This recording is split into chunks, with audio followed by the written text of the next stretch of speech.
So good morning students. आजचा topic आहे पहा मॅट्रेसेस. नवीन टॉपिक आपण इथे स्टार्ट करतोय. ओके, लास्ट वीकमध्ये तुम्हाला आठवत असेल आपण लॉजिक हा लेसन केलेला आहे. लॉजिक पण एकदम सोपा होता. लॉजिक आणि मॅट्रेसेस हे असे टॉपिक्स आहेत ना रे की एकदम साध्यातले साधे मुलं पण करतात. म्हणजे ज्यांना पासिंगचं टेन्शन असतं ना, समजा 40 मार्क ओके किंवा 50 मार्क अशा रेंजमध्ये स्कोर करण्याचं पण ज्यांना टेन्शन असतं, त्यांच्या मुलांच्या टार्गेटवरती हे टॉपिक्स असतात, लॉजिक आणि मॅट्रेसेस. ओके, म्हणजे सांगायचा उद्देश असा आहे की हा टॉपिक सोपा आहे, सिंपल टॉपिक आहे. ओके, बघा आता हे मॅट्रेसेसचा यूज आपण कुठे करू शकतो. आता सरळ सांगायचं झालं तर मॅट्रेसेस काय करत असतं, तर खूप मोठा डेटा एकदम छोट्याशा जागेला एक स्टोअर करत असतं. कॉम्पॅक्ट ओके, म्हणजे मोठासा डेटा ओके एकदम छोट्याशा जागी जर का सेव्ह करायचा असेल तर मॅट्रेसेसचा आपण यूज करू शकतो. कसा यूज करायचा बघूया आपण. मी एक एक्झाम्पल देतो तुम्हाला. ओके, आता डेटा, आता कोणत्या डेटाबद्दल बोलतोय, एक जस्ट एक सिंपलसा एक्झाम्पल.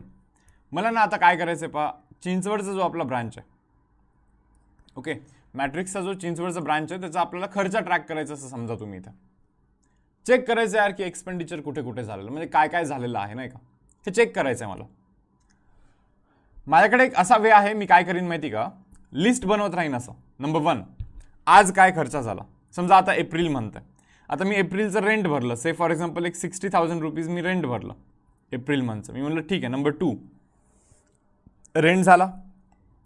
समजा मी एक समथिंग टीचरचं काहीतरी पेमेंट दिलं, से फॉर एक्झाम्पल एक्स रुपीज काहीतरी फिजिक्सचं टीचर आहेत त्यांचं पेमेंट दिलं. नंबर 3, केमिस्ट्रीच्या टीचर्सचं समजा मी एक्स रुपीज असं काहीतरी पेमेंट दिलं. समजा पर मंथ असेल ना तो पण, बरोबर ना, ठीक आहे, मंथच्या एंडला असेल, बट ठीक आहे चलो. आता मी इथे लिहितोय हे एप्रिल मंथच्या एंडच्या 2 अशा गोष्टी मी इथे लिहिलेल्या आहेत. समजा बायोच्या सरांचं पण समथिंग एक एक्स अमाऊंट ऑफ जो पेमेंट आहे तो पेमेंट पे केलेला आहे आपण. आता यानंतर आणखीन काय खर्च असतात, मी म्हणतो नंबर 5, लाईट बिल असेल. नंबर 6, आणखीन काय असेल यार, पहा तुम्हीच सांगा रे मला, काय असतं रे आणखीन. ओके, काय असू शकतं, कोणी सांगेल प्लीज चॅट बॉक्सवरती. येस स्टुडंट्स, मे बी थोडंसं साफसफाई वगैरे असेल तर, लाईक आपण कामवाल्या मावशींचा खर्च लिहूया इथे. ओके, असं काहीतरी असेल. त्याच्यानंतर आता समजा आता ऑफलाईन जर का चालू असलं असतं हे ओके, तर इथे आपण काहीतरी लिहिलं असतं यार, झेरॉक्स वगैरे, स्टेशनरी पण लागतं. झेरॉक्स वगैरे स्टेशनरीमध्ये आपण इन्क्लूड करू शकतो खरं तर, म्हणजे मार्कर वगैरे हे ते, म्हणजे सर्व गोष्टी त्या. ओके, मेंटेनन्स ठीक आहे, रेंटमध्येच येऊन जातं खरं तर मेंटेनन्स. ओके, तर असे काही खर्च दिसतात मला सध्या, बरोबर. आता याच्यानंतर काय करेन मी, हा एप्रिल मंथ झाला ना, आता मे मंथचं करूया आपण. चलो, मे मंथला परत तो 60,000 आहे ना, तो 60,000 परत आला यार. नंबर 10, परत टीचर्सचे पेमेंट आले 10, 11, 12. यस, त्याच्यानंतर परत लाईट बिल आला यार, बरोबर. त्याच्यानंतर परत कामवाल्या मावशींचा समथिंग खर्च आला. त्याच्यानंतर मुलांना परत झेरॉक्स आला. त्याच्यानंतर परत स्टेशनरी आला. समजा आता मे मंथमध्ये झालं असं की आता 10thचा एक्झाम संपलाय ना, आता 11च्या ॲडमिशनसाठी थोडंसं ॲडव्हर्टायझिंग पण करायला लागलं. ओके, इथे ॲडव्हर्टायझिंग पण लिहिलं मी इथे. आता मोड्स ऑफ ॲडव्हर्टायझिंग असतात वेगवेगळे नाही का, समजा होर्डिंग मारलं किंवा डिजिटल ॲडव्हर्टायझिंग असेल किंवा आणखीन जे काही असेल ते असेल यार. समजतं का मुलांना, म्हणजे असे खूप सारे होऊ शकतात. आता हे तर 2 महिने झाले अरे, हे 2 महिने झाले.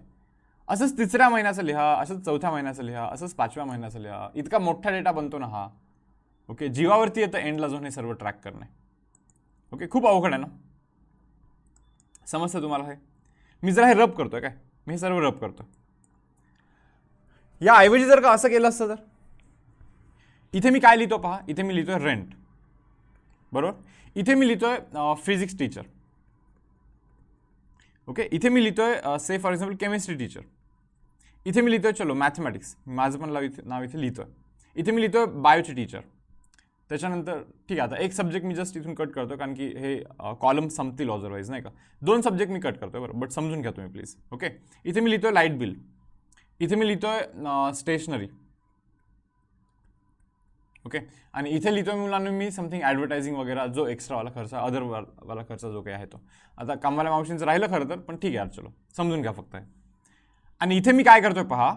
ओके, इथे मी लिहितोय month, say for example April, May, okay, then June, then July, August, September, October, November, December वगैरे एंडपर्यंत गेलो आपण. असं समजलं का. मग आता एप्रिल मंथचा रेंट 60,000, बरोबर. सेम रेंट तर तितकाच राहणार ना शेवटी, बरोबर. म्हणजे चलो वर्ष झाल्यानंतर थोडं बहुत वाढतं ते, बट ठीक आहे, मी इथे लिहितोय जस्ट, नाही का, असं लिहिलं यार सर्व, नाही का. आता याच्यानंतर आता समजा फिजिक्सच्या टीचरचं सॅलरी, आता हे एक्झॅक्ट अमाऊंट मला असं वाटतं की एक्झॅक्ट अमाऊंट नको उगीच डिस्क्लोज करायला. आपण काय करूया, आपण इथे काहीतरी फेक अमाऊंट लिहूया, जसं की रेंट पहिल्या महिन्याला 4 रुपये, असं ॲझ्युम करूया की 4 रुपये रेंट गेला. आता फिजिक्सच्या टीचरची सॅलरी समजा 3 रुपये गेली एप्रिल महिन्यात, मे महिन्यात 4 गेली, जून महिन्यात मे बी समजा 5 गेली, जुलै महिन्यात मे बी समजा 3 गेली, ओके. इथे से फॉर एक्झाम्पल 2 गेली आणि इथे से फॉर एक्झाम्पल 1 गेली. आता काही जणांना असं वाटेल यार की सॅलरी तर फिक्स असते ना, हे असं काय करतात तुम्ही, असं पण तर होऊ शकतं ना, ओके, की आर बेसिसवरती पण सॅलरी असते बऱ्याच वेळी. ठीक आहे, आपल्याकडे नाही आहे तसं, बट स्टील ॲझ्युम करा तुम्ही की आर बेसिसवरती जर का सॅलरी असेल, ओके, मीन्स लाईक इतके लेक्चर घेतले की पर लेक्चर समथिंग एक अमाऊंट असतो काहीतरी, ओके. मग त्यानुसार पण कधी लेक्चर जास्त होऊ शकतात एखाद मंथमध्ये कमी पण होऊ शकतात, पॉसिबल आहे. समजा दिवाळीचा मंथ आहे, ओके, दिवाळीच्या सुट्ट्याच असतात, मग राहिलेला टाईम मे बी कमी लेक्चर होतील, सो मे बी तिथे लाईक सॅलरी थोडीशी कमी जास्त होऊ शकते. समजतं का मला काय म्हणायचं आहे. Same guys for chemistry 2 1 3 4 5 1, okay. Light bill say for example 1 1 2 3 4 2, okay. Stationery 2 3 4 5 1 6. त्याच्यानंतर advertising say for example 2 2 3 0 0 0. Yes students, so असा जर का डेटा तुम्ही बनवाल ना, म्हणजे अरेंज कराल ना, लिहितोय तर तितकंच जितकं मी आधी लिहिलं होतं, पण हे थोडंसं ऑर्गनाइज्ड वेमध्ये लिहितोय आपण. याच्याने होतं असं पहा की कंप्लीट रेंट म्हणजे या कॉलमचं जर का ॲडिशन करेन तर कंप्लीट 1 वर्षात किती रेंट पे केला आपण हे समजतं आपल्याला. समजतं तुम्हाला हे. या कॉलमचं कंप्लीट ॲडिशन करेल तर फिजिक्सच्या टीचरला किती सॅलरी गेली हे आपल्याला समजतं. सेम केमिस्ट्रीच्या टीचरना किती सॅलरी गेली आपल्याला हे समजतं. लाईट बिल इथे किती गेला हे समजतं. आणि हे इथून असं दिसतं की इथे काहीतरी जरा झोल झालेला आहे या 2 महिन्यांमध्ये, काहीतरी थोडंसं लाईक प्रॉब्लेम झालेला आहे मे बी, ओके, किती थोडंसं जास्त आलेलं आहे. सो अशा गोष्टी ट्रॅक करणे पण थोडंसं सोपं बनतं. त्याच्यानंतर स्टेशनरी, जो काही आहे स्टेशनरी नाही का, त्याचं ॲडिशन करायचं.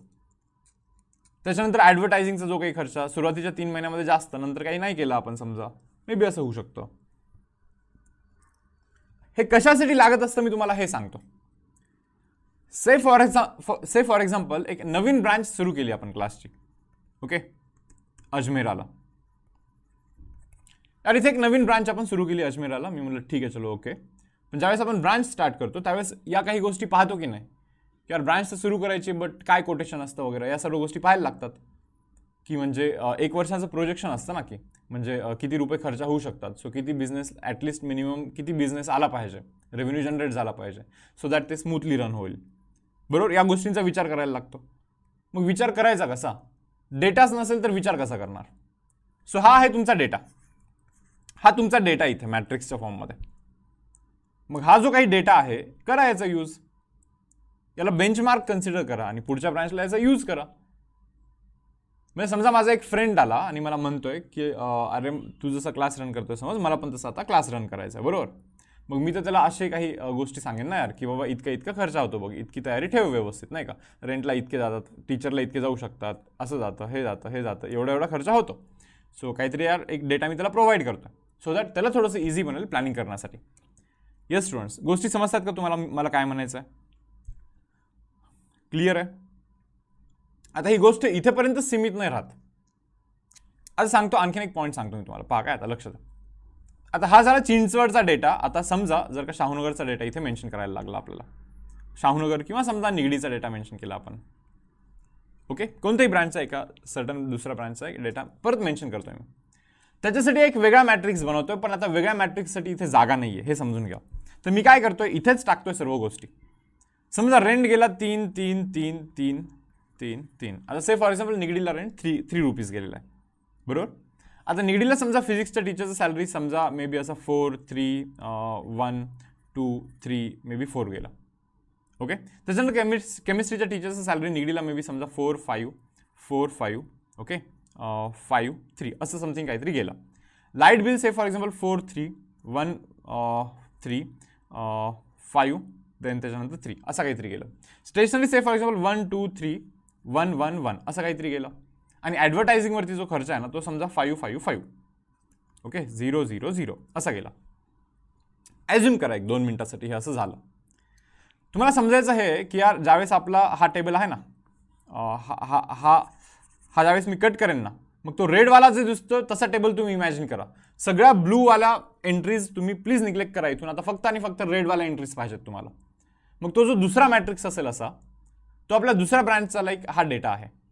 आणि समजा जर का 2 मॅट्रायसेसचं आपण सबस्ट्रॅक्शन केलं, समजतं का तुम्हाला? 2 मॅट्रायसेसचं जर का आपण सबस्ट्रॅक्शन केलं तर त्याच्यावरतून आणखीन पण नवीन काही गोष्टी समजू शकतात.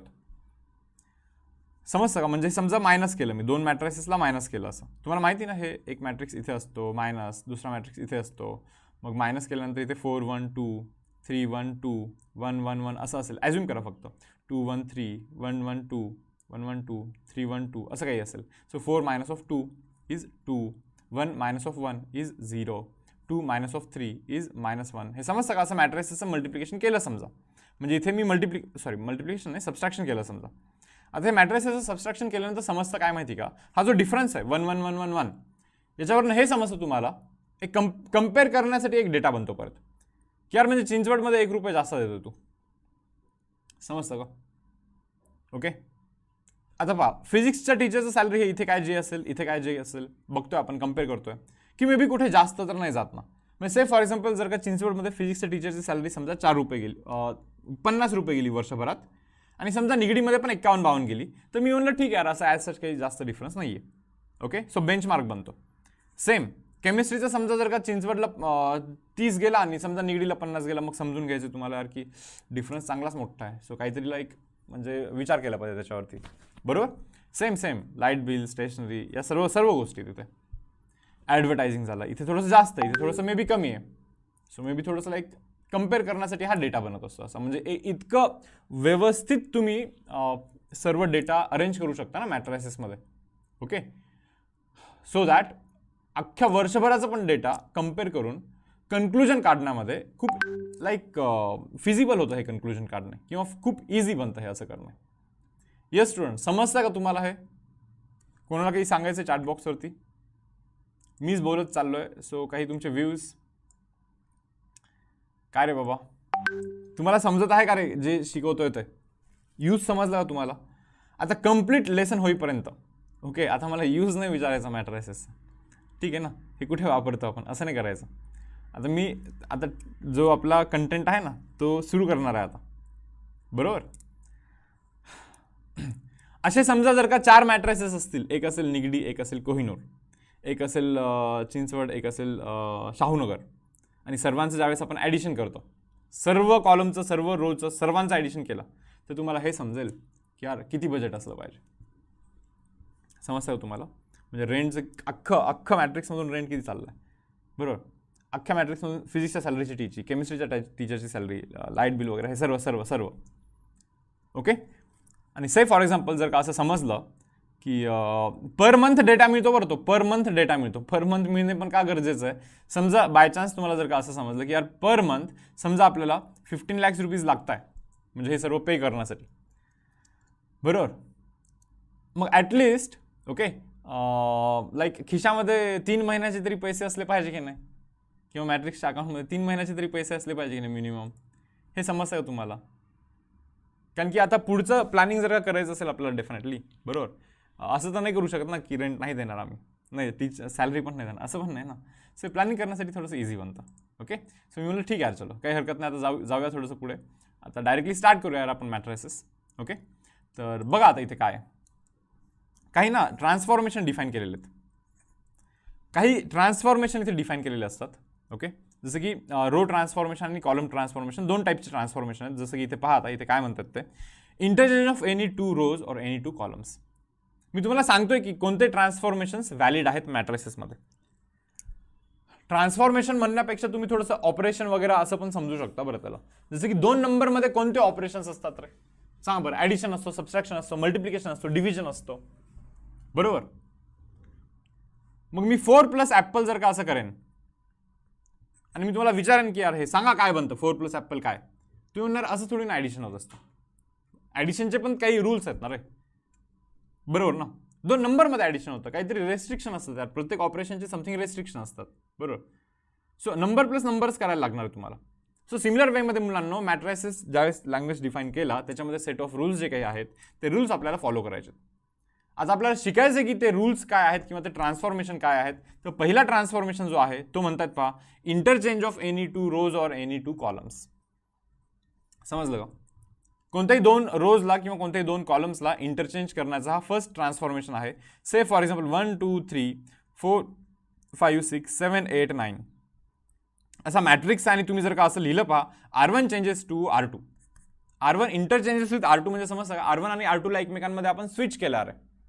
बरोबर, म्हणजे होतं असं R2 येतो वरती आणि R1 जातो खालती, म्हणजे 4 5 6 वरती जाणार. ओके, आणि 1 2 3 खालती येणार. त्याच्यानंतर 7 8 9 तर ऑलरेडी आधी जसं आहे तसंच लिहायचा रो नंबर 3 मध्ये, काहीच चेंज नाही आहे त्याच्यामध्ये, जसाला तसा लिहिताय तुम्ही तिथे. ओके, आता याच्यानंतर से फॉर एक्झाम्पल याच्यानंतर आणखीन एक ऑपरेशन केलं तुम्ही C1 चेंजेस टू C2, म्हणजे column number 1 interchanges with column number 2, column number 1 जातो कॉलम नंबर 2 ला आणि कॉलम नंबर 2 जातो कॉलम नंबर 1 च्या जागी. समजलं मुलांना हे? मग पहा बरं बनतं काय 5 2 8 बनतं, त्याच्यानंतर 4 1 7 बनतं, त्याच्यानंतर 6 3 9 बनतं. तो थर्ड कॉलम तर असंच ठेवायचा रे, थर्ड कॉलम तर जशाला तसंच ठेवायचा फक्त. सो यार हे ट्रान्सफॉर्मेशनचे काही ऑपरेशन्स आहेत मुलांना. Okay, interchange of rose, interchange of columns. Yes students, clear आहे तुम्हाला हा डेटा? जाऊ पुढे, पारप करतोय. आता पहा हे घ्या second operation. Multiplication of elements of any row और column by non zero scalar. Non zero म्हणताय ना, म्हणजे झिरोनी नाही करायचा. म्हणजे समजा एक मॅट्रिक्स आहे, इथे लिहितो 2 3 4 1 2 5 7 8 9. ओके, असा ऑपरेशन करतो मी पहा 2 टाइम्स रो 2. 2 टाइम्स रो 2 म्हणजे समजतं तुम्हाला, रो 1 ला काहीच नाही करायचं, रो 2 ला डायरेक्टली 2 नी मल्टिप्लाय करायचं, म्हणजे इथे 2 इथे 4 आणि इथे 10 बनतं. त्याच्यानंतर इथे रो 3 पण काहीच नाही करायचं, जशाला तसं ठेवायचं पाहिजे, काही नाही चेंज करायचं. सो ऑपरेशन काय सांगतो माहिती का? ऑपरेशन आपल्याला असं सांगतं पहा multiplication of any elements of any row और column by non zero scalar. Multiplication of all elements of any row, कोणत्या तरी रोच्या सर्व एलिमेंटला मल्टिप्लाय करायचं और कोणत्या तरी कॉलमच्या सर्व एलिमेंटला मल्टिप्लाय करायचं by some non zero scalar. Non zero पाहिजे आपल्याला, नॉन झिरोवरती हायलाइट करा, झिरोनी मल्टिप्लिकेशन नाही चालत. ओके, ठीक आहे. आता पहा पुढे जाऊया. आता तुम्ही बोलाल हे कशासाठी करायचं असतं असं 2 नी मल्टिप्लाय किंवा समथिंग. बरोबर, तो जो मी तुम्हाला मॅट्रिक्स दाखवला होता ना पहिला याच्यात, ते खर्चावाला मॅट्रिक्स काहीतरी, त्याच्यामध्ये कॉलम नंबर 1 मध्ये रेंट होता बहुतेक, नाही का? चिंचवडचा रेंट 3 3 3 3 समथिंग असं काहीतरी होता. And say for example by chance निगडीचा पण रेंट जर का 3 3 3 3 असेल तर तुम्ही करताय काय माहिती का? ओके, म्हणजे ओव्हरऑल रेंट किती जातोय मॅट्रिक्समधून. सो त्याच्यासाठी तुम्ही फक्त कॉलम नंबर 1 ला 2 नी मल्टिप्लाय करताय. समजलं ना? कॉलम नंबर 1 ला तुम्ही 2 नी मल्टिप्लाय करताय, डायरेक्टली टोटल रेंट किती जातोय आपल्याकडून हे समजतं आपल्याला. येस स्टुडंट्स, क्लिअर आहेत तुम्हाला ह्या गोष्टी? मी म्हणलं ठीक आहे, चलो ओके. ओके, आता पहा थर्ड ऑपरेशन पहा बरं जरा हे काय. Adding the scalar multiples of all elements of any row to the corresponding elements of any other row. Okay, बघा काय हे असं असतं पहा. असं सांगतो मी सांगताना, row number 1 changes to row number 1 plus 2 times row number 2, हा असं ऑपरेशन करू शकतो आपण. Constant multiple of any other row is added into okay row number 1 or row number 3. okay, परत सांगतो मी इथे guys, a constant multiple of any row can be added or subtracted from any other row. त्याच row मध्ये add नाही करायचं, दुसऱ्या row मध्ये add करायचं. जर का समजा तुम्ही त्याच रो मध्ये चुकून ऍड केला तर होईल काय, R2 + 2R2 is 3R2. अबे 3R2 म्हणजे तर हे ना स्केलर मल्टिपल ऑफ, समजलं ना? 3R2 म्हणजे काय, रो 2 ला 3 नी मल्टिप्लाय केलाय, तो तर आधीच रूल कव्हर केलाय आपण, मग परत तेच काय. सो गाईज मी म्हणतोय काय, a constant multiple of any row can be added और subtracted from any other row, असं म्हणायचं मला इथे. येस स्टुडंट्स, आणखीन सांगू का मी तुम्हाला? लक्षात, हा ऑपरेशन थोडंसं लाईक अवघड वाटतं मुलांना. ओके, आणि यूज पण हाच ऑपरेशन थोडंसं जास्त यूज होतो, बरं हे समजून घ्या तुम्ही. मग एक जरा ऑपरेशन मी करून दाखवतोय, लक्ष द्या. सो गाईज मॅट्रिक्स ए जो आहे तो आहे पहा 4 5 6 1 2 3 7 8 9. सो गाईज असा एक मॅट्रिक्स आहे. मी म्हटलं ठीक आहे, काही हरकत नाही आहे. समजा मी जर का इथे असं केलं, row number 3 changes to row number 3 plus 3 times row number 1. Okay, मला फक्त तुम्ही इतकं सांगा चेंज कोण होतोय. चेंज तर मला रो 3 दिसतोय, रो नंबर 3 चेंज होतोय ना रे. म्हणजे रो नंबर 1ला काही चेंज न करता जसं आहे तसं लिहिलं पाहिजे. रो नंबर 2ला पण मुलांना काही चेंज न करता जसं आहे ना तसं तुम्ही तिथे लिहिलं पाहिजे. रो नंबर 1ला as well as row number 2ला चेंज होतोय रो 3. कसं चेंज होतोय? Row number 3 change to row number 3. हे पहा, रो नंबर 3 लिहितोय जो आधी होता तो, प्लस यार okay plus plus plus row 3 times 3 times row number 1. What is row number 1? 4. What is row number 1? 5. What is row number 1? 6. असं लिहायचं असतं ऑपरेशन. मग बनतं काय पहा, वरती बनतं 4 5 6. Okay, then 1 2 3 and then finally इथे पहा बरं काय बनतं. 12 + 7 इज 19. ओके, देन इथे 15 + 8 is 23 and then guys 18 + 9 18 + 9 is 27. यार हे असं बनतं. येस स्टुडंट्स, क्लिअर आहे तुम्हाला हे? पहा ऑपरेशन. ओके, पाहून घ्या व्यवस्थित. काही डाऊट असेल तर सांगा. येस गाईज, पहा ऑपरेशनच थोडासा मेन आहे बरं.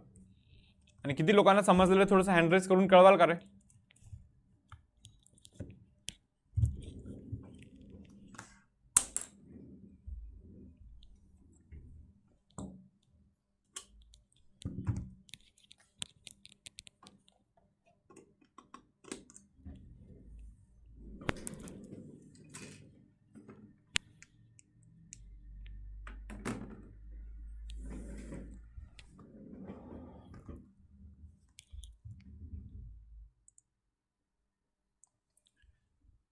ठीक आहे, जाऊया मग पुढे.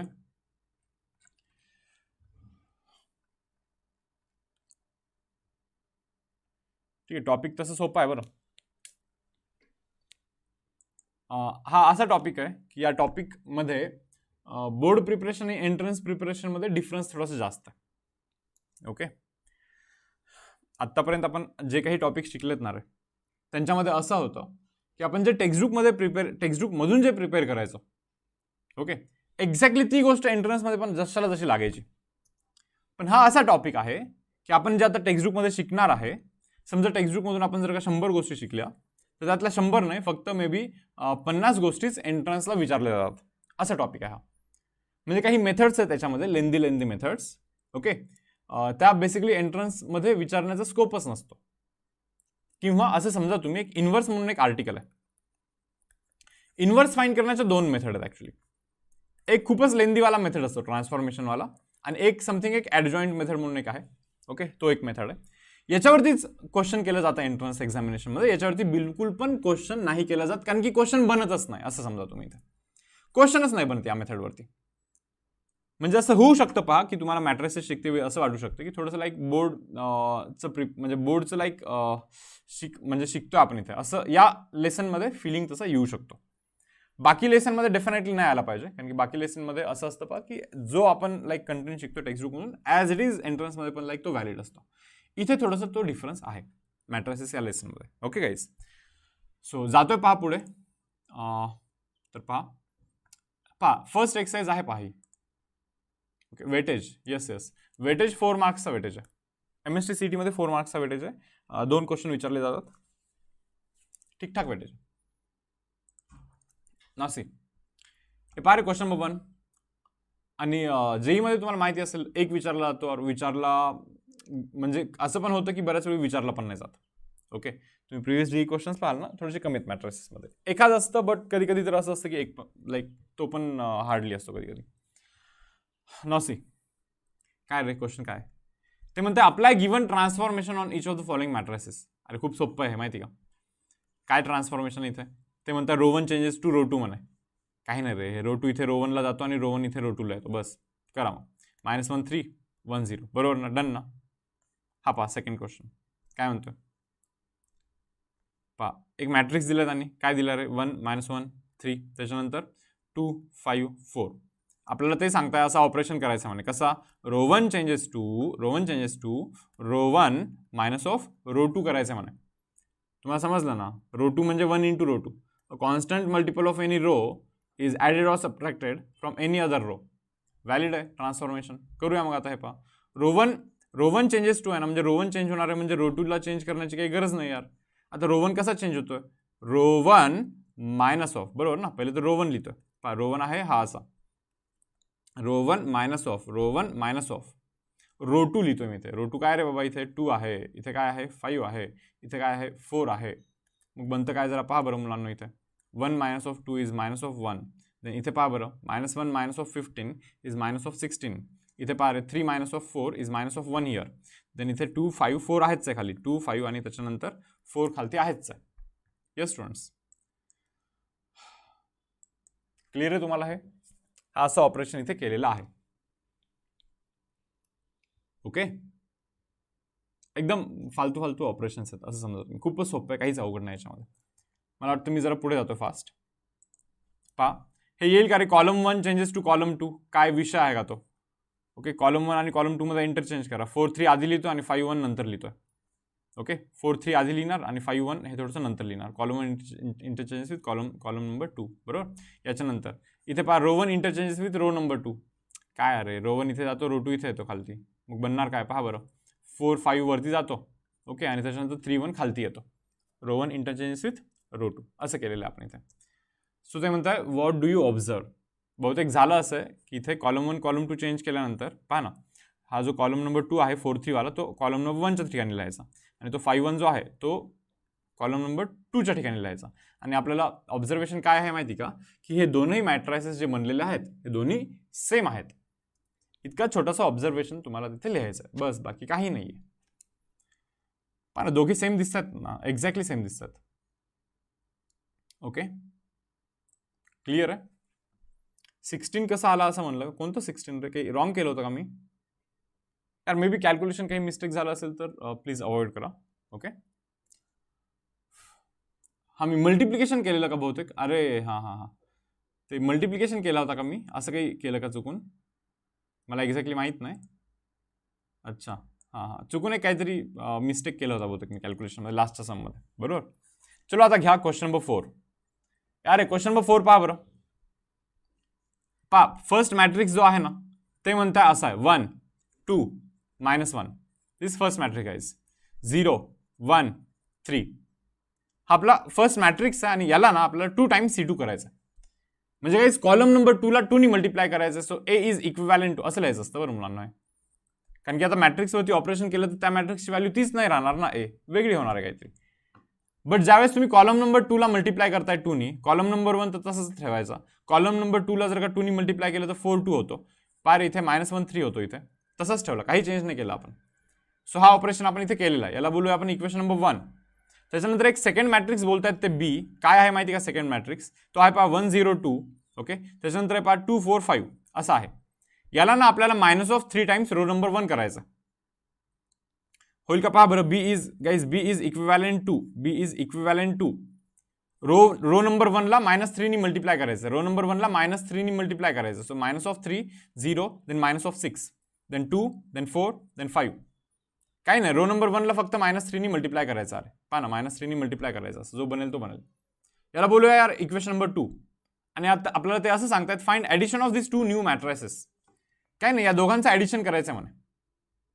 सोपं आहे ना. थोडंसं कलर चेंज करून लिहितोय पहा ॲडिशन. बघा बरं एक मिनिट.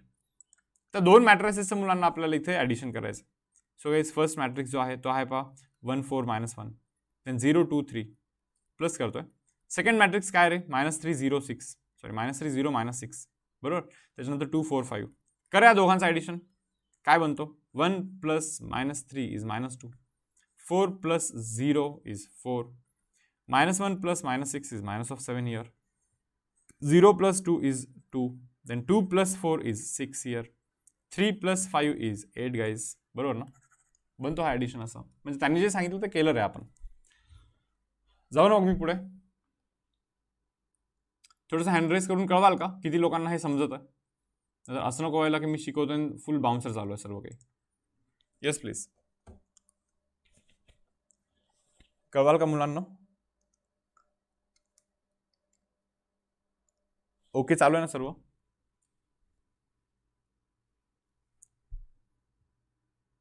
ठीक आहे. ओके. आता पहा, मी तुम्हाला सांगतो ना, हा ऑपरेशन थोडासा इम्पॉर्टंट आहे. हा वाला, हे वाले ऑपरेशन इम्पॉर्टंट आहे. हे वाल्या, तर पहिलं ऑपरेशन तर सोपं आहे खरं तर. पहिल्यामध्ये काय म्हणतात माहिती का, ते मॅट्रिक्स लिहितो 1 -1 × 3, त्याच्यानंतर 2 1 आणि त्याच्यानंतर 0, त्याच्यानंतर आहे पहा 3 3 अँड देन फायनली 1. ओके, मी इथे ना 3 टाइम्स रो 3 लिहितोय गाईज. 3 टाइम्स रो 3 लिहितोय म्हणजे रो नंबर 3 ला मुलांना 3 नी मल्टिप्लाय करायचं. मग बनतं काय माहिती का, ए इज इक्वॅलेंट टू असं लिहायचं. काय बनतं रे, 1 -1 3, 2 1 देन 0. पा कशाने मल्टिप्लाय करायचं ठरलेलं आहे, रो नंबर 3 ला 3 नी मल्टिप्लाय करायचं ना, म्हणजे हे काय बनतं, 3 नी मल्टिप्लाय केलं तर 9, 3 नी मल्टिप्लाय केलं तर काय बनतं 9, 3 नी मल्टिप्लाय केलं तर काय बनतं मुलांना, पहा 3 बनतं, बरोबर ना. सो गाईज असा मॅट्रिक्स बनलेला आहे. म्हणलं ओके. याच्यानंतर देन म्हणतात ना ते, म्हणजे याच्यानंतर याच मॅट्रिक्सवरती असं ऑपरेशन करायचं काय, column number 3 + 2 times column number 2, म्हणजे इथे चेंज कॉलम नंबर 3 होत असतो बरं मुलांना. पहा ना, कॉलम नंबर 3 मध्ये काही ऍड कराल तर चेंज तर कॉलम नंबर 3 होणार. That means column number 3 changes to column number 3 + 2 times column number 2. Okay, आता मग जो चेंज होतोय ना खरं तर, ओके, तो सोडून बाकीचे पहिले 2 कॉलम आहेत ना, त्यांना मी ॲज इट इज नोट करतो ना पहिले. आता पहा, column number 3 guys changes to column number 3. Okay, column number 3 आधी लिहितोय मी इथे, प्लस प्लस प्लस, पहा ना इथे प्लस आहे ना, plus 2 times, yes 2 times 2 times 2 times. Column number 2 काय रे, कॉलम नंबर 2 काय, -1 आहे. कॉलम नंबर 2 काय आहे, 1 आहे. कॉलम नंबर 2 काय मुलांनो, 9 आहे. लिहून टाकलं आपण. समजलं मग तुम्हाला हे. That means guys A is equivalent to काय बनलं रे, 1 -1 2 1 9 9, आणि इथे काय बनतं पहा, 3 -2 इज 1, देन इथे बनतो 2, इथे बनतो काय रे, 18 + 3 इज 21 बनतो, बरोबर ना. येस स्टुडंट्स, क्लिअर आहे का रे, बरोबर मुलांना. हे असं आहे पहा. ओके,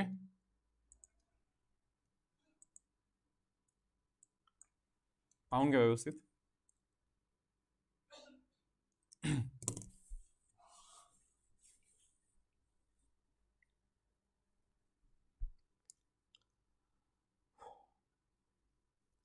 हा पण करू शकता का तुम्ही.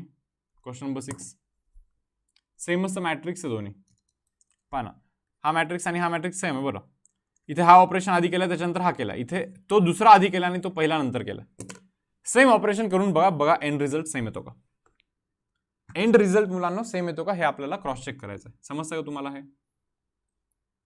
एंड रिझल्ट सेम येतो का हे आपण बघतोय. कराल का, ट्राय कराल का प्लीज. ओके,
सेम येतो का रे.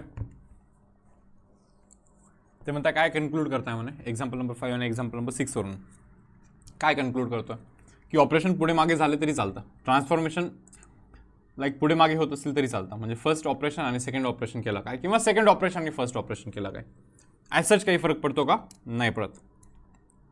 ओके, सो ही गोष्ट तुम्हाला इथे समजून घ्यायची.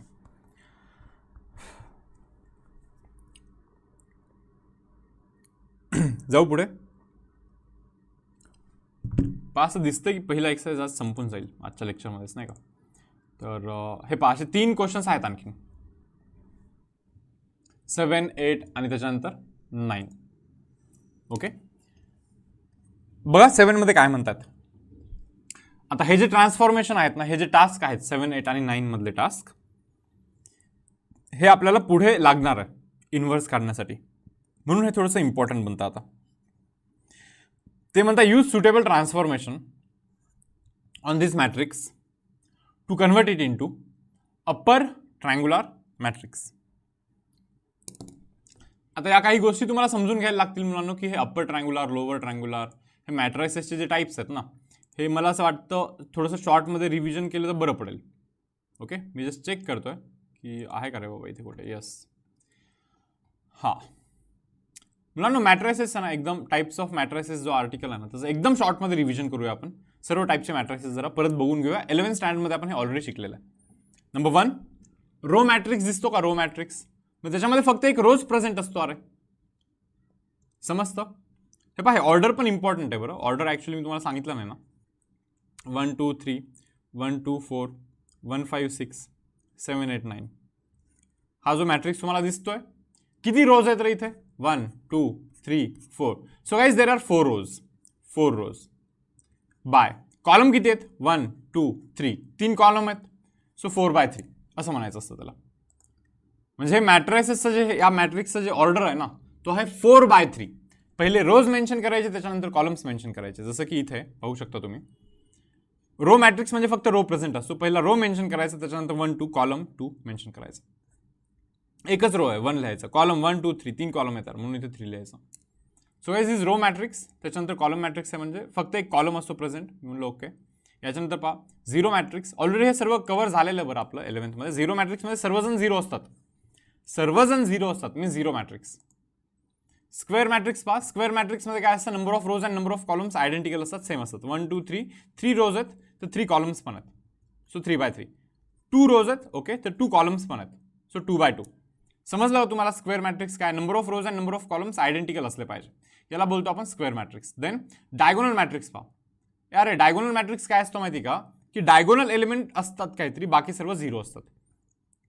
पहा डायगोनल एलिमेंट, डायगोनल सोडून बाकी सर्व एलिमेंट झिरो असतात.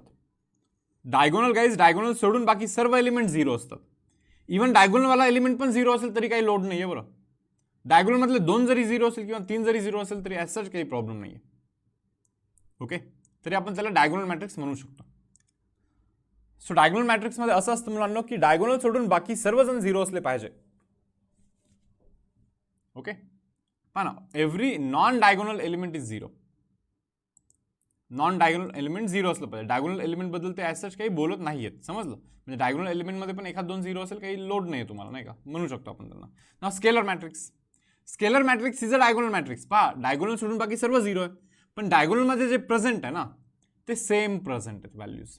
5 5 5 किंवा -2 -2 किंवा 3 3 3 किंवा 4 4 4. समजलं तुम्हाला. स्केलर मॅट्रिक्समध्ये मुलांना डायगोनल एलिमेंट सेम पाहिजे आणि बाकी सर्व झिरो पाहिजे. अशा मॅट्रिक्सला मुलांना आपण स्केलर मॅट्रिक्स बोलतो. आता युनिट मॅट्रिक्स.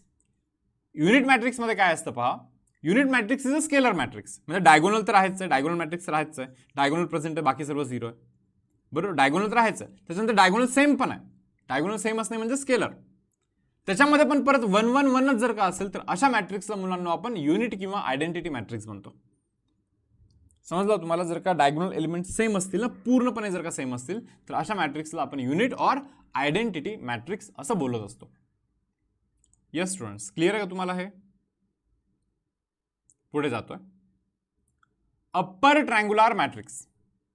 अप्पर ट्रायंगुलर मॅट्रिक्समध्ये काय, की हे डायगोनल सोडून किंवा डायगोनलच्या अप्पर पार्टमध्ये प्रेझेंट असतात, लोअर पार्टमध्ये झिरो असतात. अप्पर ट्रायंगुलर म्हणजे मुलांनो अप्पर पार्टमध्ये एलिमेंट प्रेझेंट आहेत, बट लोअर साईडला एलिमेंट झिरो आहेत. हे समजून घ्यायचं तुम्हाला. अप्पर ट्रायंगुलर म्हणजे लोअर पार्ट झिरो आणि अप्पर पार्टला प्रेझेंट, याला बोलतो आपण अप्पर ट्रायंगुलर मॅट्रिक्स. पहा लोअर ट्रायंगुलर मॅट्रिक्स म्हणजे काय माहिती का. पहा डायगोनल वाले लोअर ट्रायंगुलर म्हणजे डायगोनलच्या लोअर पार्टमध्ये प्रेझेंट आहे आणि अप्पर पार्टमध्ये झिरो, याला बोलतो आपण लोअर ट्रायंगुलर मॅट्रिक्स. डायगोनलच्या लोअर हाफमध्ये प्रेझेंट आणि अप्पर हाफमध्ये 0. डायगोनलच्या लोअर हाफमध्ये प्रेझेंट आणि अप्पर पार्टमध्ये 0. अशांना बोलतो आपण लोअर ट्रायंग्युलर मॅट्रिक्स.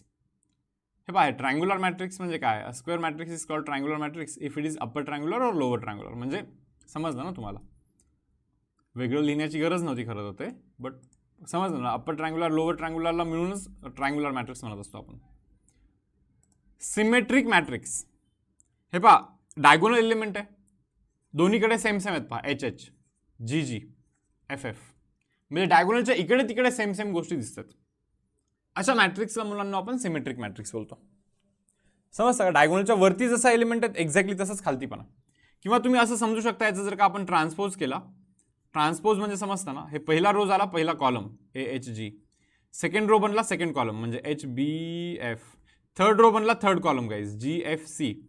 आणि हे समजलं आता आपल्याला की अरे ट्रान्सपोज पण केल्याने मॅट्रिक्स तर तोच येतो, तसा सेम एक्झॅक्टली सेम तसाच येतो मॅट्रिक्स. इव्हन ट्रान्सपोज करून पण मॅट्रिक्स तो आधीचाच मॅट्रिक्स येतोय. That means A transpose is equal to A असं जर का असेल, that means matrix is said to be symmetric matrix. समजा ट्रान्सपोज करून पण जर का तोच मॅट्रिक्स आला तर अशा मॅट्रिक्सला आपण इथे सिमेट्रिक मॅट्रिक्स बोलत असतो. यस स्टुडंट्स, हे क्लिअर आहे का रे? तुम्हाला समजलं का हे? येस मुलांना, जाऊ का पुढे? ओके,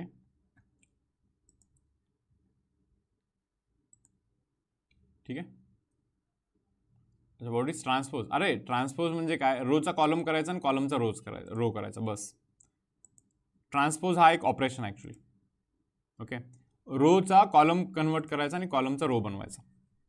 जसं की इथे पहा, याचा बीचा जर का ट्रान्सपोज मला करायचा झाला, किंवा समजा इथे ए जो दिसतोय ना, या एचा जर का मी ट्रान्सपोज केला, ट्रान्सपोज म्हणजे काय? फर्स्ट रो जो दिसतोय ना त्याला फर्स्ट कॉलममध्ये लिहायचं असं. सेकंड रो जो दिसतोय ना -110 त्याला सेकंड कॉलममध्ये लिहायचं. थर्ड रो जो दिसतोय ना -519 त्याला थर्ड कॉलममध्ये लिहायचं. सो हा कोणता होता रे? लोअर ट्रायंग्युलर होता ना, कारण की डायगोनलच्या लोअरमध्ये प्रेझेंट होता.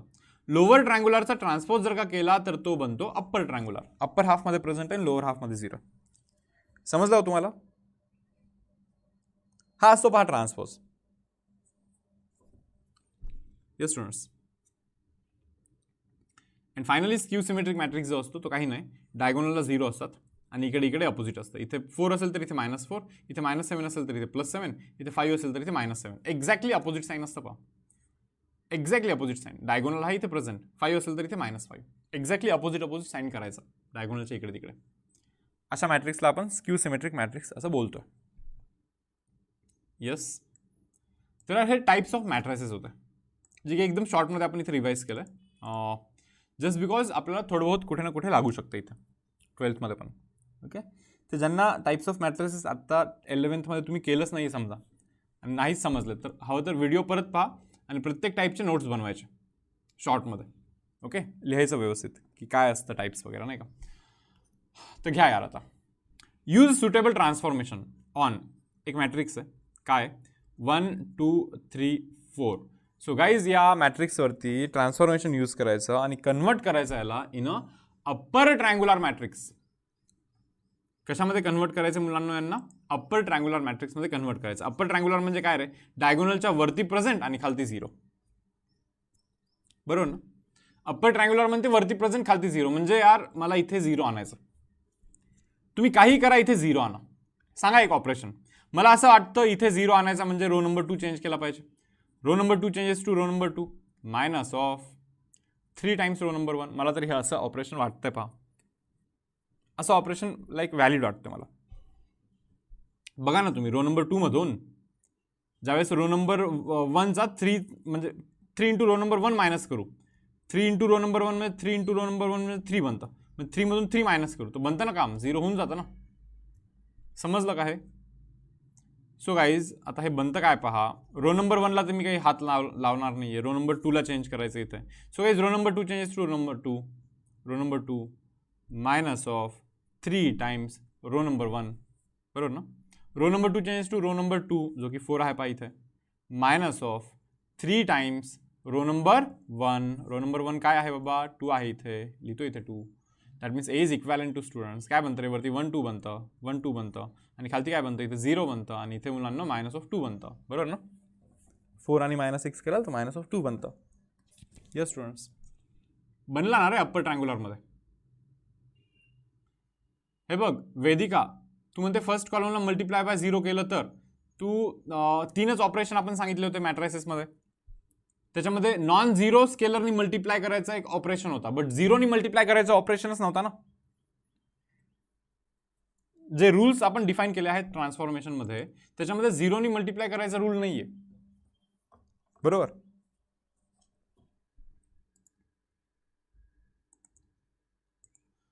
येस स्टुडंट्स, पहा रे समजलं का तुम्हाला.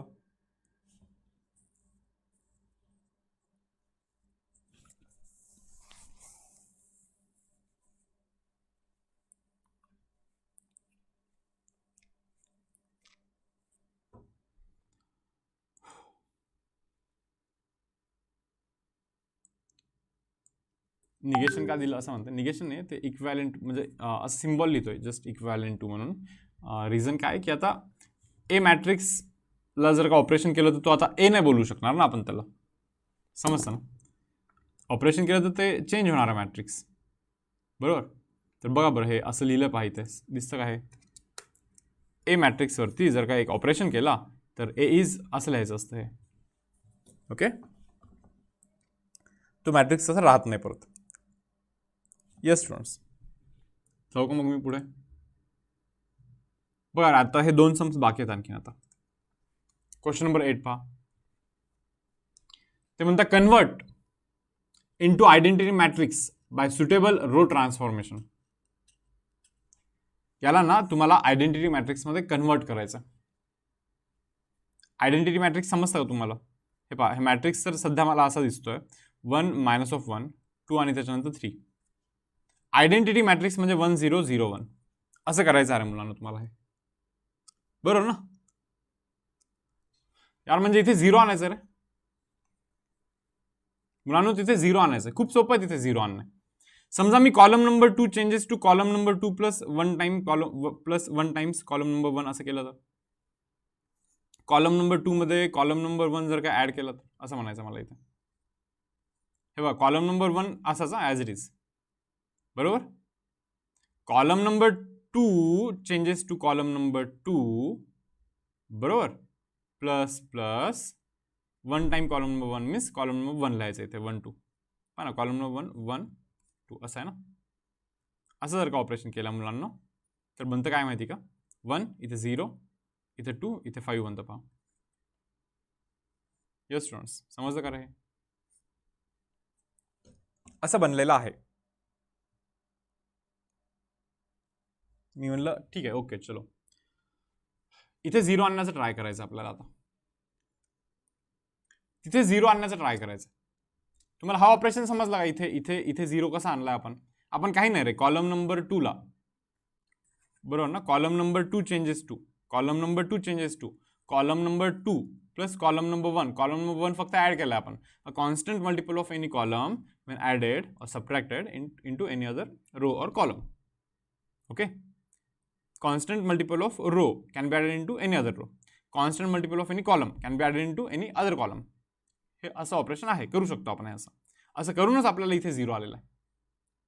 आता आपला ट्राय हा आहे की इथे आपल्याला 0 आणायचा. तिथे 0 कसा आणायचा. इथे 0 आणण्यासाठी मला असं वाटतं मुलांना रो नंबर 2 चेंज केला पाहिजे. Row number 2 is changes to row number 2 minus 2 times row number 1. Operation identify झाले पाहिजे.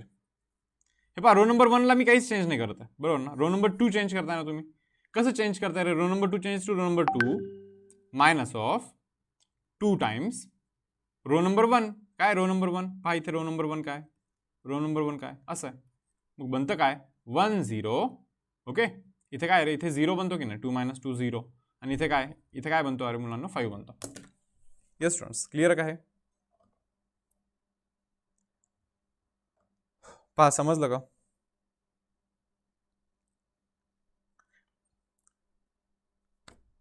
बरोबर.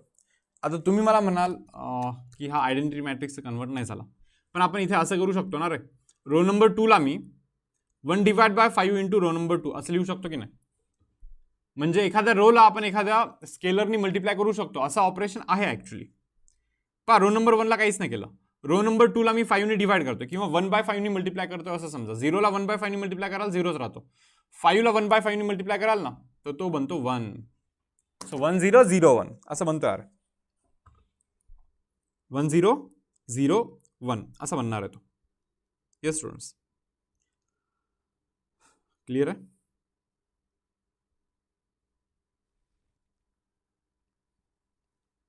तर हा विषय असा आहे. ओके चलो गाईस, सो मला असं वाटतं की रब करू का आता हे. आय होप तुम्हाला आत्तापर्यंत बऱ्यापैकी व्यवस्थित समजलेलं आहे. क्वेश्चन नंबर 9ला आता थोडासा टाइम लागणार आहे. ओके, तर हा आपण उद्याच्या लेक्चरमध्ये कव्हर करूया. क्वेश्चन नंबर 9 आहे थोडासा मोठा आहे. तर आजच्या लेक्चरमधले जे काही ऑपरेशन्स वगैरे सर्व आहेत याची थोडीशी प्रॅक्टिस करा. लेक्चर हवं तर परत पहा.